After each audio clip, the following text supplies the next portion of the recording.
এই মুহূর্তে নীলাঞ্জনের সঙ্গে সুখের সংসার তাঁর। অন্যদিকে শোভনও এই মুহূর্তে পুরোদস্তুর রয়েছেন অভিনেত্রী সোহিনী সরকারের প্রেমে। এর আগে স্বস্তিকা দত্তের সঙ্গে শোভনের বিচ্ছেদের সময় ইমনের দিকে উঠেছিল অভিযোগের আঙুল। উইকিপিডিয়া বলছে, এই মুহূর্তে ইমন চক্রবর্তীর বয়স 34 বছর।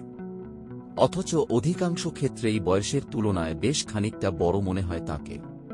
এ নিয়ে মহা ফ্যাসাদে ইমন। ছোট থেকে বড় সবাই ডাকছেন দিদি বলে। তাই তার অনুরোধ, আমার পাপ আর বাড়াবেন না।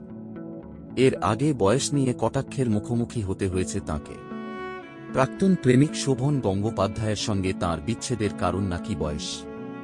টলিপাড়ায় ঘুরে বেড়ায় এমনই গুঞ্জন। এদিন ইমন লেখেন, ছোটবেলা থেকেই আমাকে বড় বড় দেখতে। আমার থেকে বয়সে বড় কোনো দিদিকে নিয়ে বাইরে বেরোলে সবাই আমাকে ওর দিদি বলতো। একটা হাসি হাসতাম আমি। আর ভেতরে ভেতরে খুব রাগ হতো, বয়স বেড়েছে কিন্তু পরিস্থিতির পরিবর্তন হয়নি। ইমন যোগ করেন, এখন তো আরও মুশকিল। সবাই দিদি বলে, তা বলুক। কারো বয়স 45, দেখা হলো, ঝপ করে একটা নমস্কার। কি জ্বালায় পড়েছি বলুন তো।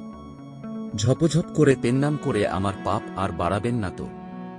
ছোট বড় সবাইকে আমি আশীর্বাদ দিলাম, খুশি। এই মুহূর্তে নীলাঞ্জনের সঙ্গে সুখের সংসার তাঁর। অন্যদিকে শোভনও এই মুহূর্তে পুরোদস্তুর রয়েছেন অভিনেত্রী সোহিনী সরকারের প্রেমে। এর আগে স্বস্তিকা দত্তের সঙ্গে শোভনের বিচ্ছেদের সময় ইমনের দিকে উঠেছিল অভিযোগের আঙুল। সে নিয়ে ইমনের প্রতিক্রিয়া জানতে TV9 বাংলা যোগাযোগ করতে তিনি বলেছিলেন, আমি চাই ওরা ভালো থাকুক। তখনও শোভনের ভালো চেয়েছি, এখনও ভালো চাই। স্বস্তিকার শোভন দুজনের সঙ্গেই আমার বন্ধুত্বপূর্ণ সম্পর্ক। আমি জানি না ব্রেকআপ হয়েছে কিনা, আমি চাই না হোক। আর যা রটেছে আমি জাস্ট পাত্তাও দিতে চাই না। I am happily married with a perfect husband.